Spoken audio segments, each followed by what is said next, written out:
got every CD by Maria Hita and other performers, and I'm always looking for new ones. In fact, I probably listen to more music from Brazil than any place else.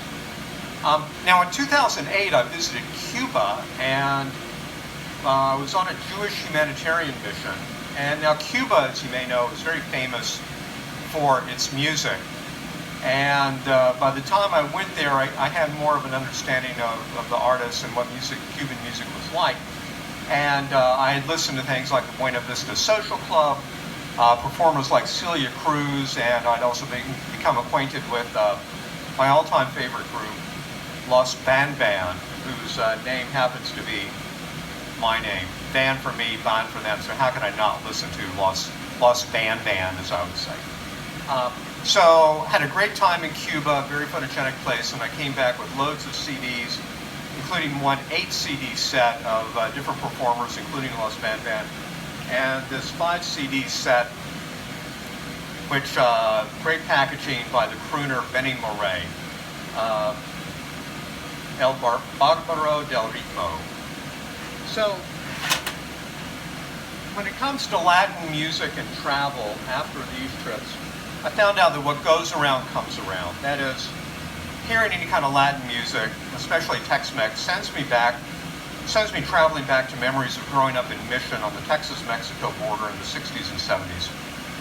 For generations, that area of Texas has nurtured a kind of music. You can call it norteño, you can call it Tex-Mex.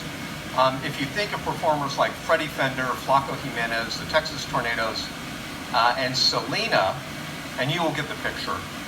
I had little interest in this when I was growing up. I was like a typical kid. I was more interested in top 40 radio and groups like Grand Funk Railroad.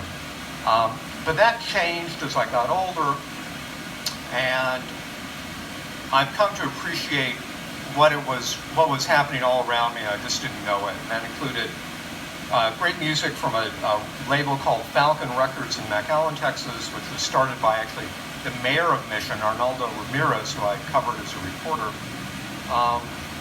Other performers who I know I would have liked then would be Steve Jordan, Ramon Ayala, who I mentioned before, and the duo Los Gavilanes with Mario Sainz and Wally Gonzalez, which, if you want to look them up on YouTube, I'm sure you'll enjoy them. And heck, Mario Sainz was actually the father of a high school friend of mine who we're now friends on Facebook, and I didn't know it. And once I discovered this, I found this music on YouTube, and I really like it. So my tastes have evolved, and I still listen to groups like El Chicano, Intocable, Lila Down, Los Tigres del Norte.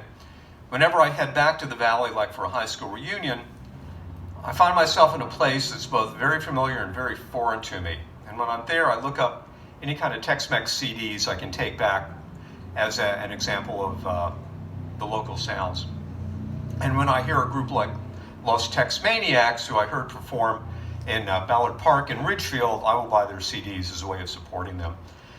Lately, for getting exposed to more music, I listen to the podcast, The Latin Alternative, where host Josh Norrick gives me plenty to listen to on my pandemic walks around Katona. Lately, he's introduced me to a performer, salsa performer in New York named Joe Bataan, who I find really compelling, and I like him. So, with travel now on hold, I'm not going anyplace. I'm not buying any CDs when I'm there. The best I can do, though, is crack open these treasures from past trips and enjoy the memory ride back to Havana, Sao Paulo, and the Rio Grande Valley. I look forward to when I can come home from a long vacation with a new batch of sounds. When will that happen? I don't know, but like a certain song title in Spanish says, que sera, sera. Thank you.